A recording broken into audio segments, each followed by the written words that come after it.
one of the questions I get a lot, and I just was interviewed a few months ago, and I was asked is, so how come meditation is so popular?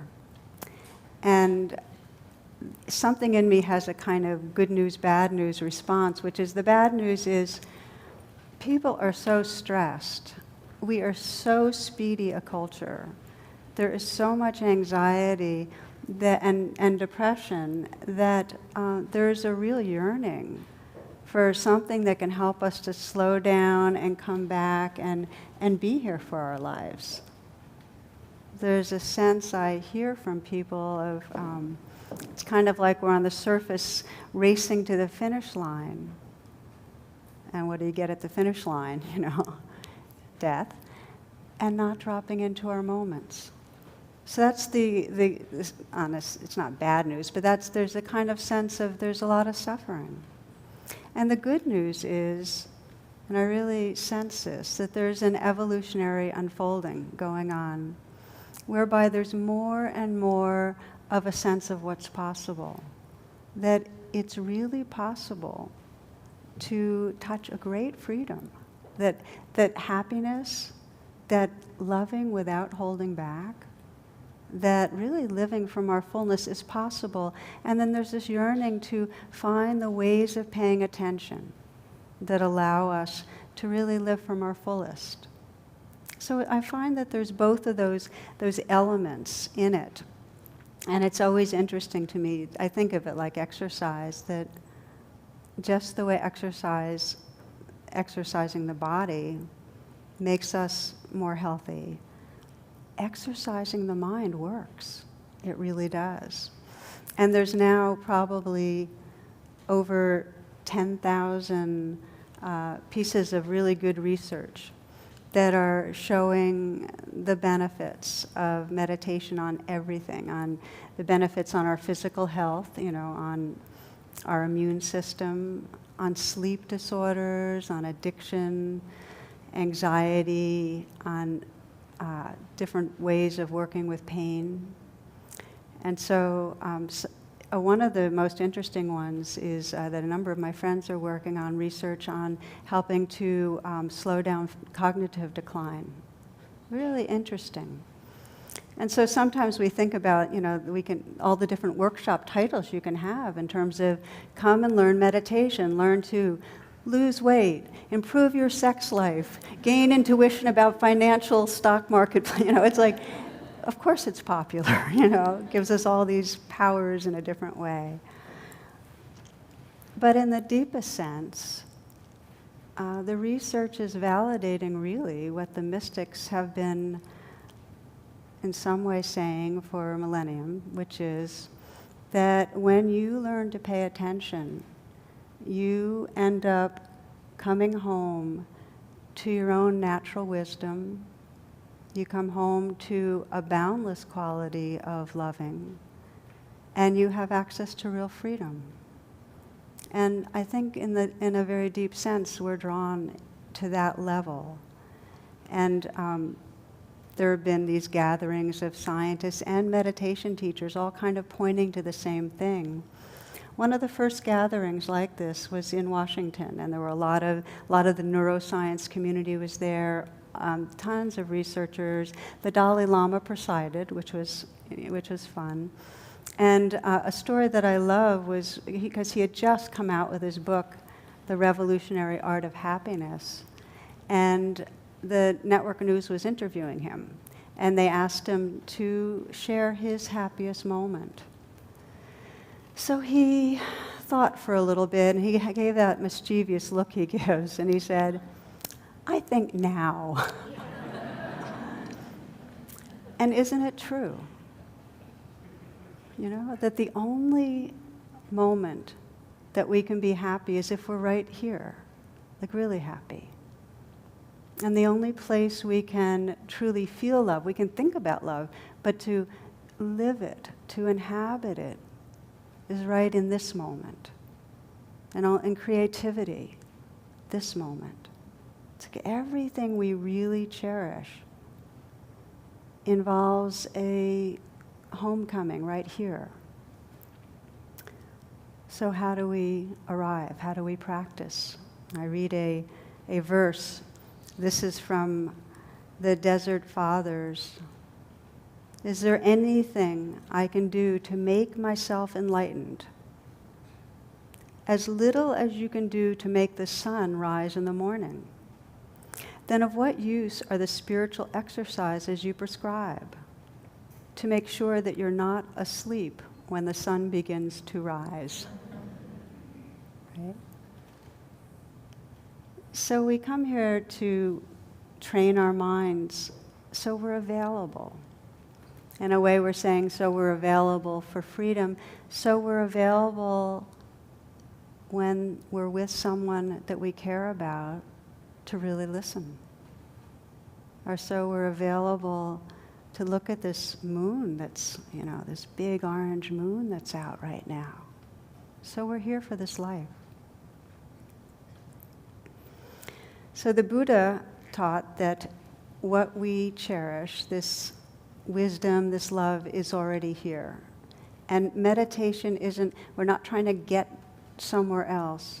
It's almost like we're undoing the ways that we distract ourselves so that we can experience what's already here. And I think that's a really important way to understand it. We're not trying to get somewhere. We're actually creating the conditions so that the what we are can shine freely. And one of the lines I most love, this is Rumi, is this. He says, "Do you make regular visits to yourself?" That's it. Isn't that wonderful? Do you make regular visits to yourself? So I'm retitling these two classes with that. Do you make regular visits to yourself? And what we find is that there's suffering when we leave home. And we all leave home. I mean, if you look at today, what was today like? I mean, how many moments did you leave your body? And in some way just lose track of your body and your senses? How many moments did you leave your heart, leave the kind of tender quality of the heart, the sensitivity? We leave home. We disconnect from our belonging to this natural world, to the earth. We leave home. And what happens is that when we leave home regularly, we lose touch with what we most value. And so a question I love to ask, and I invite you right now, you can't ask it too much, is, and you can close your eyes to sense this, is there anything between me and being at home right now?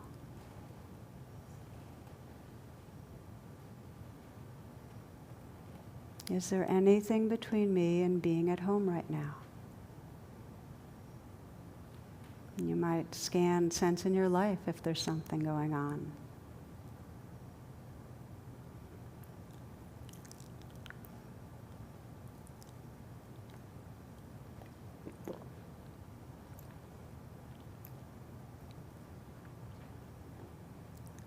And then just bring it right into the moment. Is there anything this moment between me and being at home right now?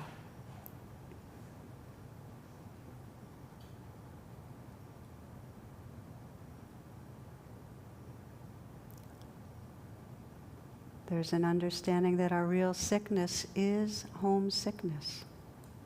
When we pull away from this body and heart and being. Okay, you can open your eyes. There's also, just to share with you, a bumper sticker that says that if you lived in your heart, you'd be home right now. And I think that's another way to think of it. So when we begin to review the basics of homecoming, of making visits to ourselves, I'm going to be emphasizing formal practice.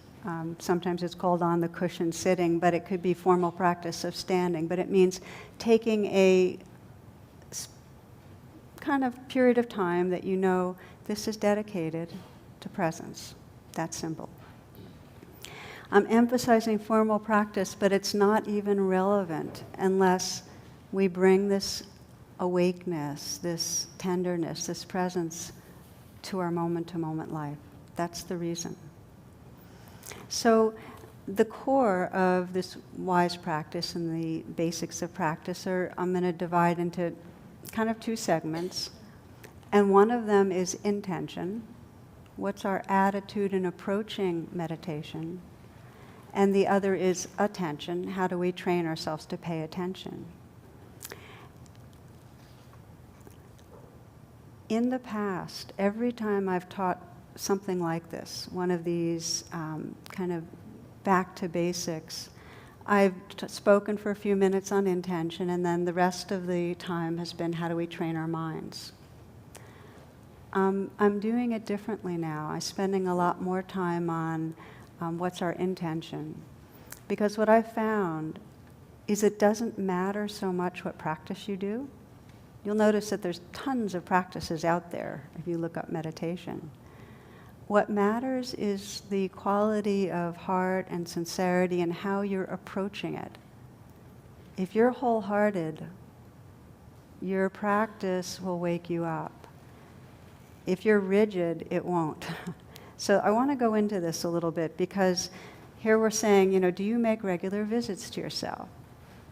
Now, what's your attitude when you're visiting yourself? Because you might consider, if you're visiting another person, what's your attitude? If it's Aunt Myrtle who you're doing out of duty, right? You're visiting her out of duty, and you're thinking, she's just going to repeat the same stories, and she's kind of judgmental, and it could be talking about your own mind, right? Same stories, judgmental.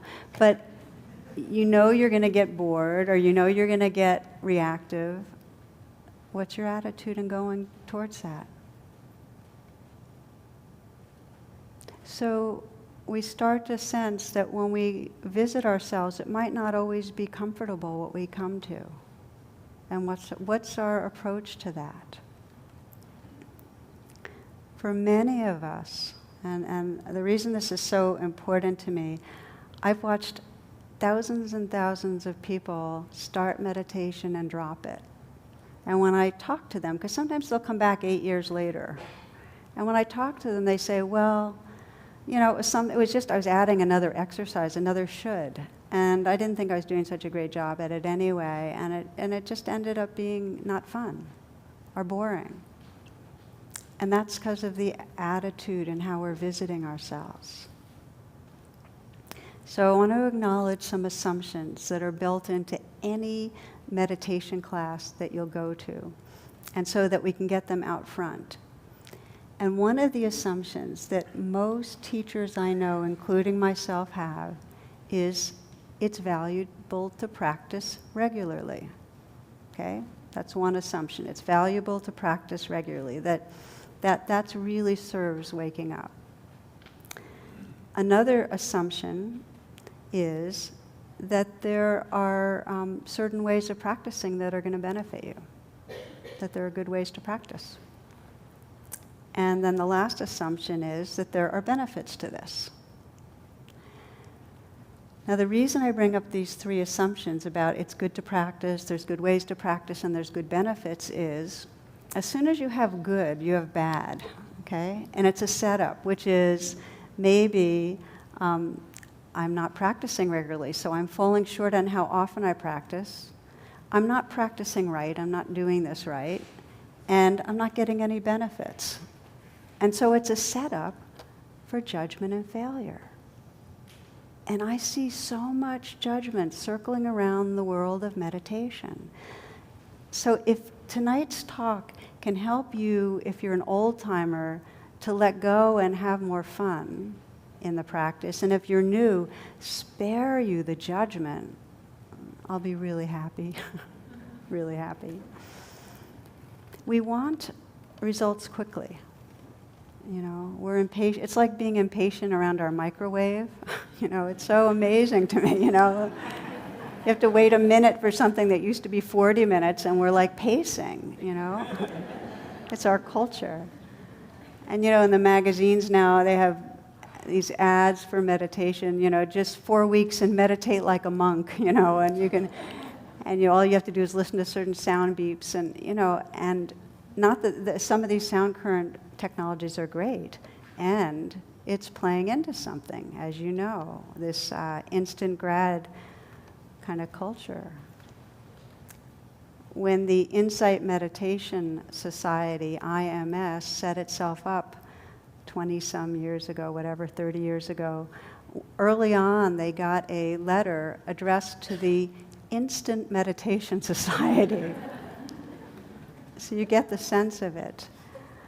So we have this feeling like it's supposed to be working, it's supposed to work a certain way, it's supposed to work fast, and we're in some way on the sidelines, just to alert us to that. The inquiry is this: how do we honor the centrality of practice without turning it into another activity that brings up all our sense of, am I accomplishing, am I succeeding, am I doing it right? All that, in Buddhist jargon, all the selfing, all that stuff about our ego. How can we do it differently? Let me ask you to reflect for a moment. Just close your eyes, and this is just to begin this process of our attitude in meditating.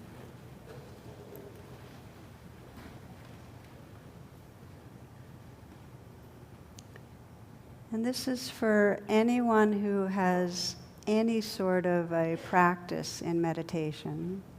And if you have not yet practiced in meditation but have explored other practices that are kind of like it, then the same question applies.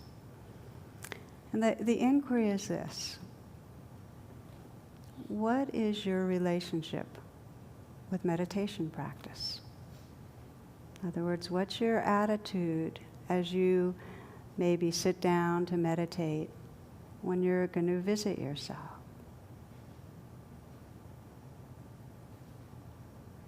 And I'll ask you some more questions inside that. Is there a sense of striving?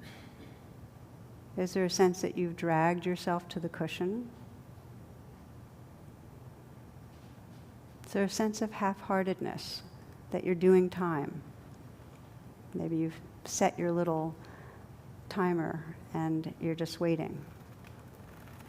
Is there a feeling that you're not doing it right as you sit? Are you kind of sensing, well, I'm going through the motions, but I'm really not doing it the way it's meant to be done? Is there a feeling something more should be happening?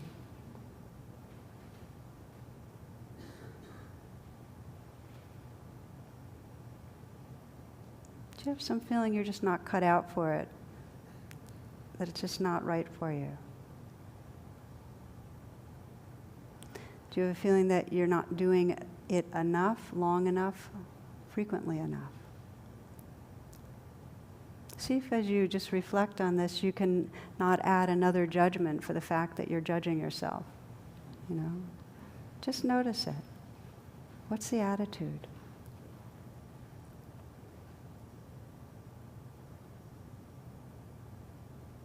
And how do you want to approach it?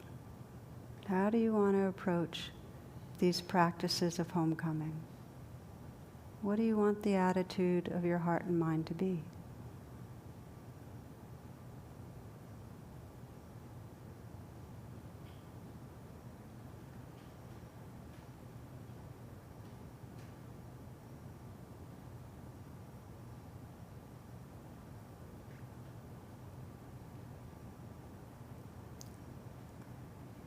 Just keep that in mind. Open your eyes when you're ready.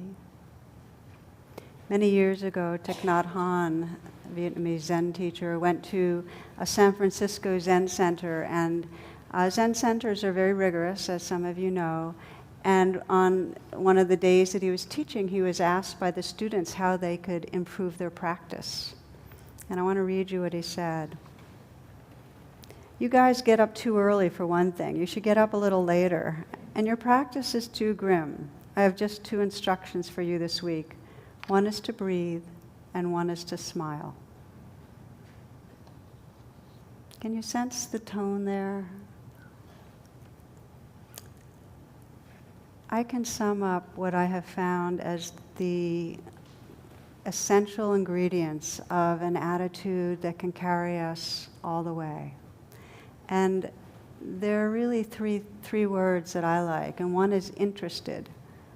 That you take the time to train your attention because you're interested in the nature of reality. You're interested in who you really are, behind the mask, behind all the conditioning. You're interested in who we all are. You want to be awake. That's one, interest, real curiosity. It's that question like, what is this? It's all such a mystery. That carries you a long way. The second quality is care. There's a sense of caring about presence. I know for myself that there came a time that didn't matter what I was experiencing in my body, it was more interesting to be in the present moment than often any thought. Even when my thoughts felt better, they just weren't as interesting as this immediate unfolding mystery. And that doesn't mean that out of habit I don't still veer off and not pay attention to that, but interest. And then care, because I cared about presence. So there's interest, there's care, and then the third is relaxed. If you just keep asking yourself, is it possible to relax just a little bit more this moment? It'll help you.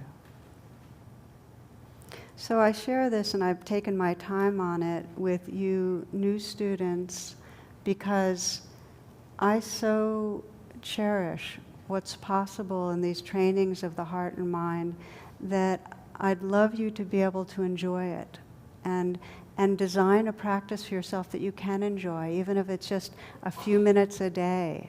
And there's many variations on how you can do it. But not to set it up as yet another thing to feel bad about. And for you more experienced students, I don't know anyone that doesn't lock into practice and have some assumptions they don't need to uncover and start fresh with. In the Zen tradition, the invitation is again and again to come into beginner's mind. This is from Suzuki Roshi. He writes, in the beginner's mind, there are many possibilities. In the expert's mind, there are few. So if we all, and I'm going to be having us practice a little together in this class, if we approach it like this is the first time, if you really approach it with that openness, I don't know what's going to happen. With that real open-mindedness, free of any assumptions that now lens, that openness will actually lead to a very wonderful adventure. Beginner's mind. So the way that you can establish your attitude with each formal sitting is before you even start, take a little bit of time, just as we did tonight, at the beginning of the evening, and listen inwardly and listen to the most sincere intention in you. Remind yourself of what matters. And that will help your attitude really have those qualities of interest, care, and relaxation. Okay? Okay, so training our attention. If you travel around the world and you kind of interview everybody about the kind of meditation they're doing, it will primarily fall into two categories. Many people do a concentrative kind of practice where they choose one object to meditate on and they bring their attention to it and try to stay with that object. It creates a stillness, a tranquility, real deep kind of peace. So that's called concentration and brings tranquility. The other whole area of meditation is mindfulness, where rather than trying to aim and direct the attention to one object, like the breath, the intention is to notice what's happening moment to moment. It's to be aware of your moment-to-moment experience. So the practice the tradition I come from is vipassana, which is a form of mindfulness meditation that draws on concentration, We use concentration as a supportive practice to help quiet down. But the goal is not to stay with the breath. The goal is to see the very nature of reality, to really awaken our heart and mind to what's true in the moment. And so that's the style that we'll be exploring together. I have always loved the story of the Buddha when he had his realization under the Bodhi tree. And the morning after, he had this great realization of who he was and just a sense, won't even go into what he realized, but the nature of reality. And then he started walking around, and he probably looked pretty good since he had just been enlightened, kind of glowing and so on. And people started asking him who he was. And, are you a magician? No. Are you a sage? No. Are you a saint? No. More. Well, who are you? And his response was, I'm awake. I'm awake. And so that's really what we're going for, is just to wake up this heart and mind. And as we know, we fall asleep a lot. Ajahn Buddhadasa, a great Thai monk, was asked to describe this world, and his description was lost in thought. Right? We're gone, we're in trance. And so we start to become aware of the trance we're in, and we notice that not only are we in thoughts, we're very speeded up a lot of the time. The difference between if you walk down a path in nature, or if you're bicycling, or if you're going 60 miles an hour in a car, how much, the difference in how much you notice in each of those. We need to slow down. This is Thomas Merton. The rush and pressure of modern life, he says, are a form, perhaps the most common form, of contemporary violence. To allow oneself to be carried away by a multitude of conflicting concerns, to surrender to too many demands, to commit oneself to too many projects, to want to help everyone and everything, is to succumb to violence.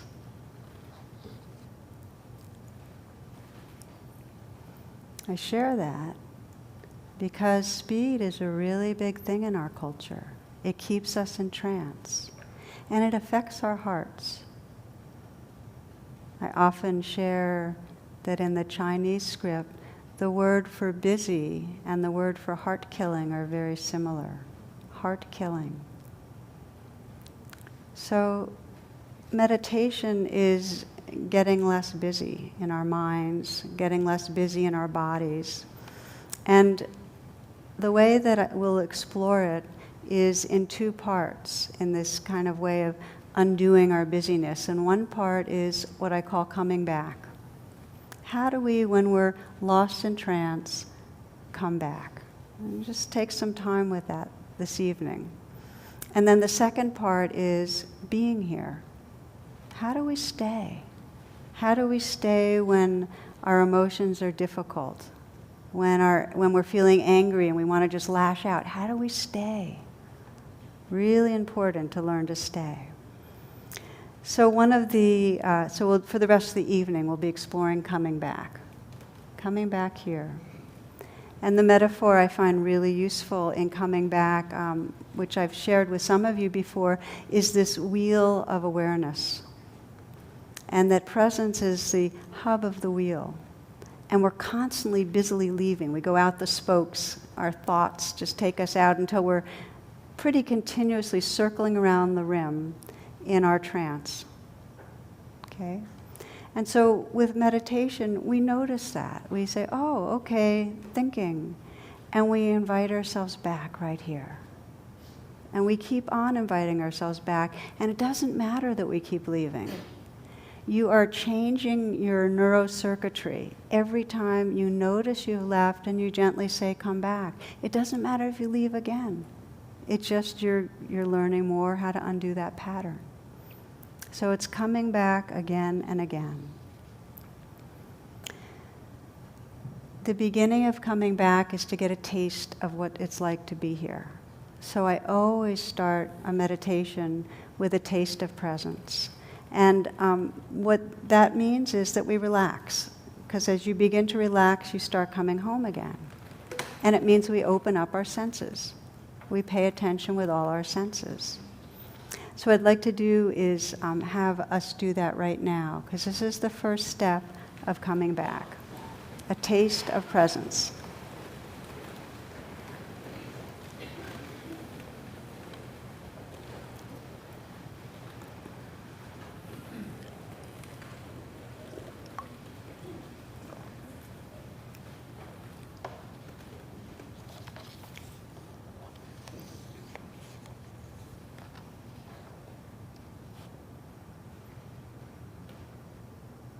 So in this pause, just become aware of being right here. Just feel immediately a sense that awareness is here.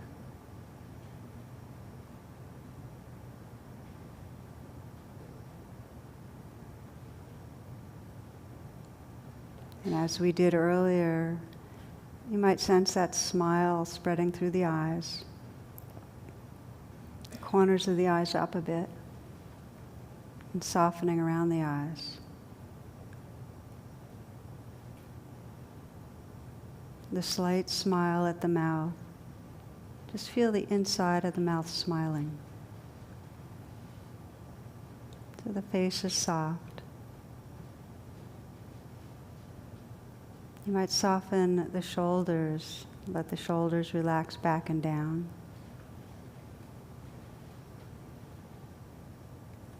And then feeling the hands, feel them from the inside so you can feel the aliveness there.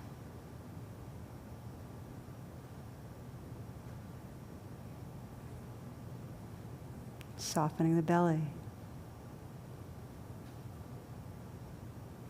And then see how much you can notice as you scan through the body with awareness, if there's any areas of obvious holding.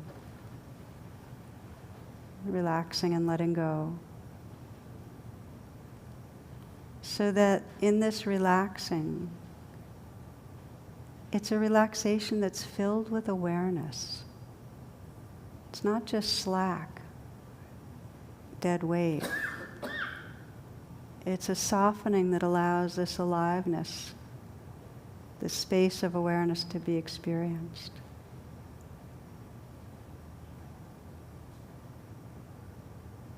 You can surrender your weight to the floor a bit.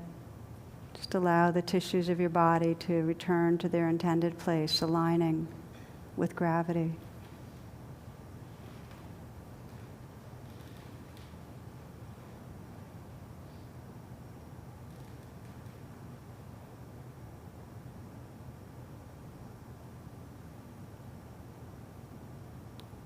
See if you can imagine this whole physical form as a field of sensation.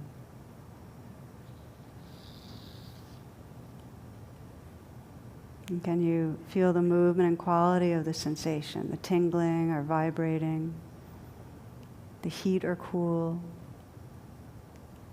hard or soft, tight or flowing?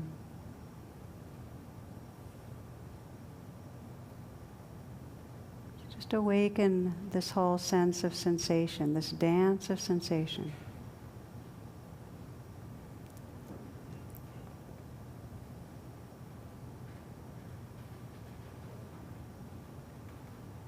And awaken listening, just open to the space around you, listening to the sounds that are here.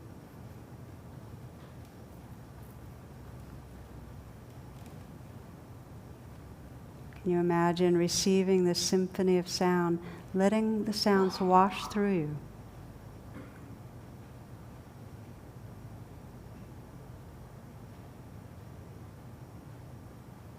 You might sense the eyes awake, even though you're not sitting with open eyes, perhaps just sensing the play of color, of light, of dark, of flickering behind the lids, and receiving that in awareness. Sensations, sounds, image.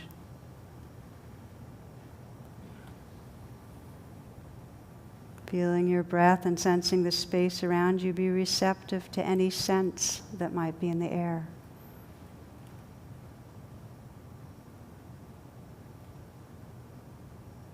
So you can let all your senses be wide open. Your body and mind relaxed and receptive.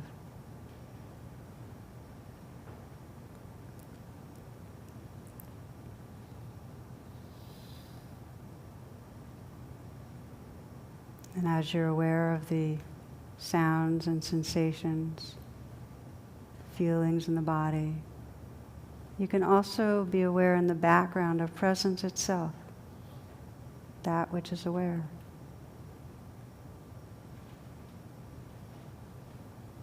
Just know you're here.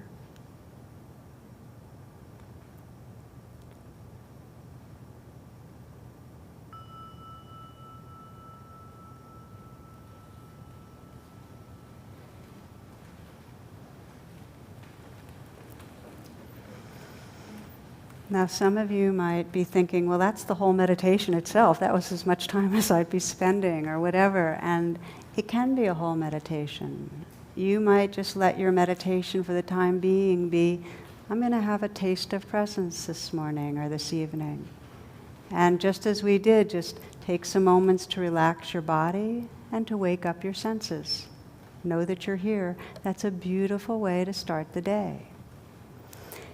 If you want to continue in the practice, the next step, as I mentioned, we'll just sense, well, what's going to happen? Let's say you've awakened your senses, okay, and you're relaxed. What's going to happen next? What do you imagine? Are you going to stay present? The mind's going to get busy, right? I mean, the mind will get activated. So there you are in presence, and all of a sudden the mind starts going. So the next step is, how do we work with that when the mind takes us off into thoughts? And what we can do as a skillful way of supporting ourselves is pick a home base. And there are many home bases that you can choose from. Some of you, and the most classically traditional one, will choose to be with the breath. That you'll let the breath be right at the center, kind of in the foreground. And you'll let, when the mind travels, you'll go, oh, come back, you'll relax, and you'll find your way back to the breath. The breath is a valuable home base, especially if you want to refine the attention and get it very, very quiet and precise. But there are other anchors, and I want to mention them because it's kind of like being an artist, and you have a palette, and you're going to be painting your own picture. So you're going to have to choose what colors you want to use. And some of you might find the breath is too hard to stay with. So what else is possible? You might listen to sounds. As you listen to sounds, you'll sense there's a real spaciousness and openness. Now there's a downside to every home base. With the breath, you get very refined, but you might get narrow and rigid. With sound, you get very open, but you might get spaced out. So that's just the other possibility. For some people, it's very helpful, especially at the beginning, to let your whole body be an anchor, to feel your body sitting here. And you might feel that right now, just to feel the sense of your body sitting here. And just know that whenever the mind travels and you want to have a place to come home to, you can feel your body right here. Just feel the whole space of the body, the posture. For some, just feeling the hands and the feet is helpful. You can combine it. Now, the danger of giving you too many options is you can then go home and think, okay, and you have a whole list, and this is one of the problems in our cultures. We have too many choices at the supermarket, and I don't want to create that for you. So you might let the breath be the first thing you explore. But just to know that it can be sound, or it can be the feeling of your whole body, gives you some flexibility. So then what happens is what we sometimes call remindfulness, which is the mind goes off into thoughts, and something in us remembers, oh yeah, I wanted to be here, and it calls us back. You know, I sometimes like to go back to the story of the Wizard of Oz. Remember, Dorothy and her companions are there, and the great and wonderful Oz is, doing his thing. Who pulls the curtain? Do you remember? Toto, the dog, right? Yeah. So we have an inner Toto, okay, that can go, oh, thinking, and pulls the curtains and says, okay, I get it, thinking, and then, just can invite us back. And so this is pretty essential in the whole practice, is to recognize thinking. And if you sense, well, what are you recognizing? What are thoughts? They're images, they're sound bites.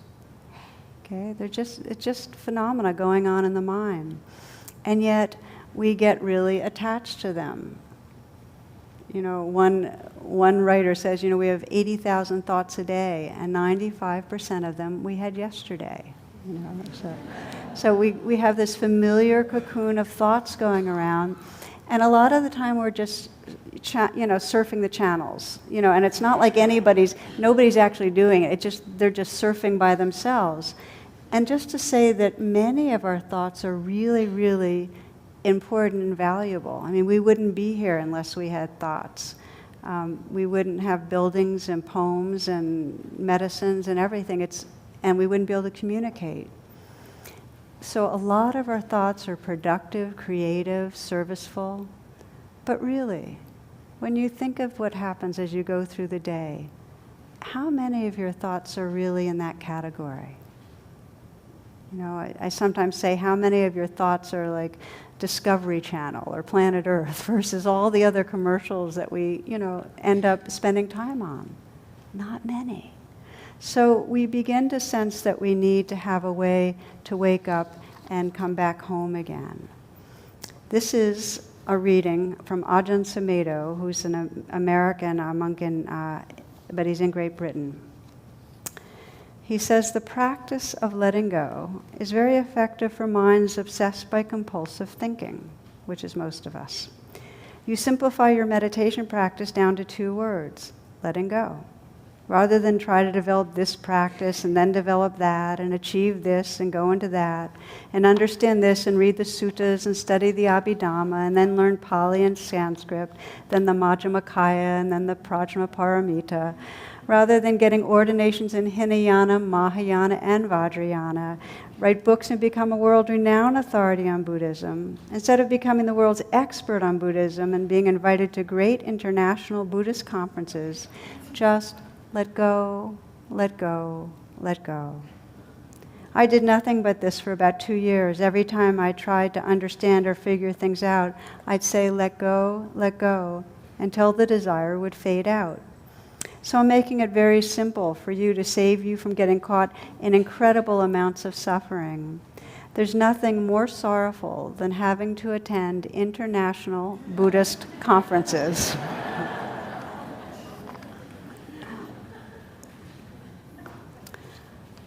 So we begin to train in noticing these thoughts.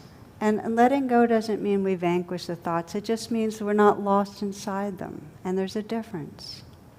I suggest that when you notice thinking, you might just note it, thinking, and then become interested in what's really happening right here, your living present moment. Because most of the time, our thoughts are not really serving us. There's one wonderful cartoon I love of this guy driving into a desert, and the sign says, "You and your own tedious thoughts, next 200 miles," So we come home because it's more interesting. Mostly a way to think of it is we're training our minds so we have a choice. I mean, we have a choice because so many of our thoughts not just are uninteresting, they create separation. They create an us and a them. They're filled with judgment. And they end up making us feel bad about ourselves. So we learn to wake up and have a choice. One of the biggest breakthroughs that I see when people come to our residential retreats and I've had people at the end in the closing circle say it many times, is I realized I don't have to believe my thoughts. Now you hear that and go, yeah, right.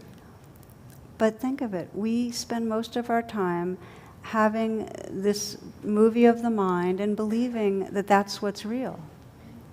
All our bodies responding to our thoughts as if they're real. We get agitated, we get excited, we get angry, as if the thoughts are real. So what if you could pause and just say, okay, just a thought. That is revolutionary. That can change your life. And it's a training. So as I mentioned, the key is that we do it with a gentleness and a kindness.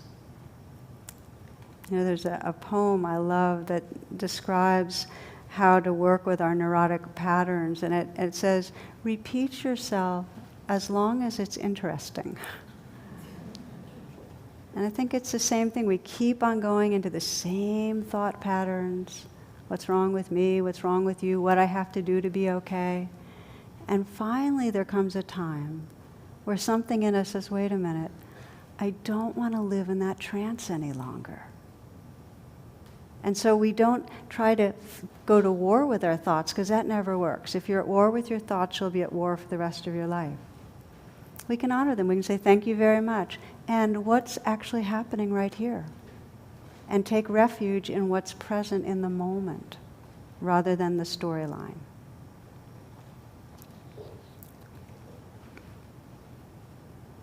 This is St. Francis de Sales. He says, what we need, and this is in working with the mind, is a cup of understanding, a barrel of love, and an ocean of patience.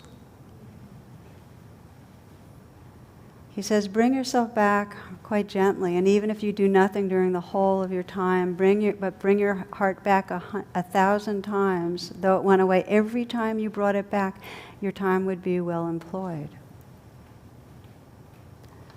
It's important because I can't tell you how many people come to me and confess that they have busy minds. I mean, as if they're the only mind in the world that is kind of addicted to thoughts and busy, you know. This mind creates, just secretes thoughts, just like the body secretes enzymes. It just does it. And we need our thoughts to survive, but we don't have to be addicted to them and lost inside them. So tonight's really, the message is we can train ourselves, but it needs to be with a really gentle touch. It's kind of like Julia Childs when she says, if you drop the lamb, just pick it up. Who will know, You go off in thought, just notice it and say, okay, what's happening here? And by the way, if it's grim, it won't work. You really need to have a playful quality in it and be easy. So let's practice. Let's just do a little. It's just a short one.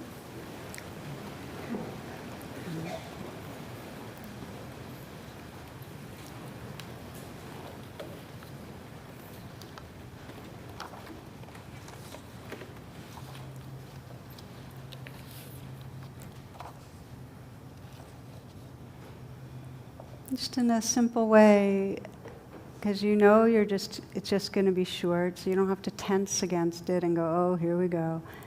Just, feel your intention. Okay, may these few moments, may I be wholehearted. May I bring these qualities of interest and care and ease.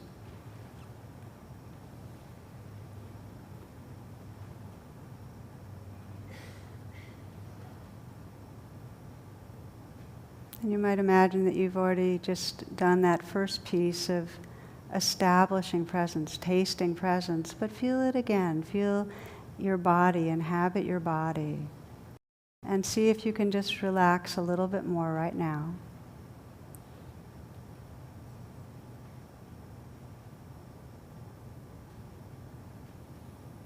Letting your senses be awake.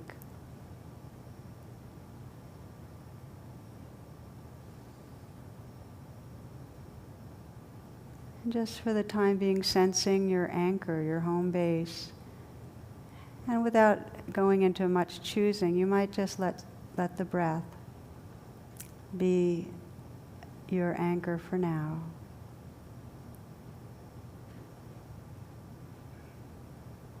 Gently feel the inflow and outflow of the breath.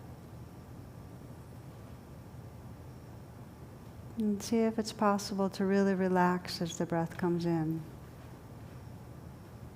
And relax as the breath goes out.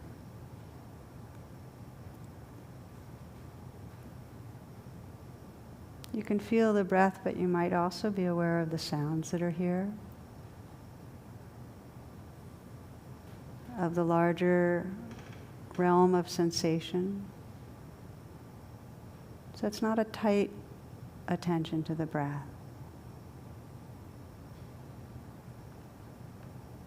And in these next moments of silence, the practice is simply when you find the mind's drifted, when you become aware of that, with interest, with gentleness, discover what else is true right in the moment by reconnecting with sound, with your body, with your heart. Come back to what's alive and real right here.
It's more important that you arrive in a relaxed way than that you even catch the thought. So keep inviting yourself once you realize you've been thinking, relax back. These sounds, these sensations, this moment, what's happening? Interested, kind, easy.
Each time you come back with interest and kindness, you're planting a seed of mindfulness, creating a new habit, a new way of being in the world.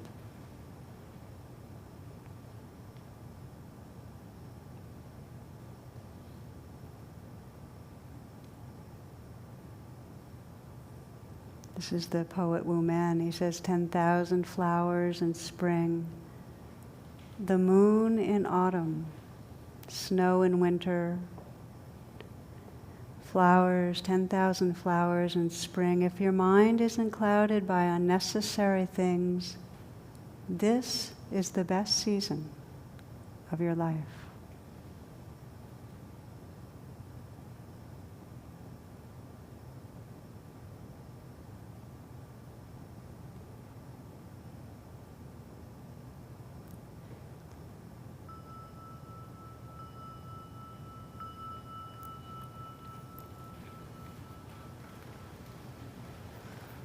I'd like you to listen again to Wu Men since I said it wrong.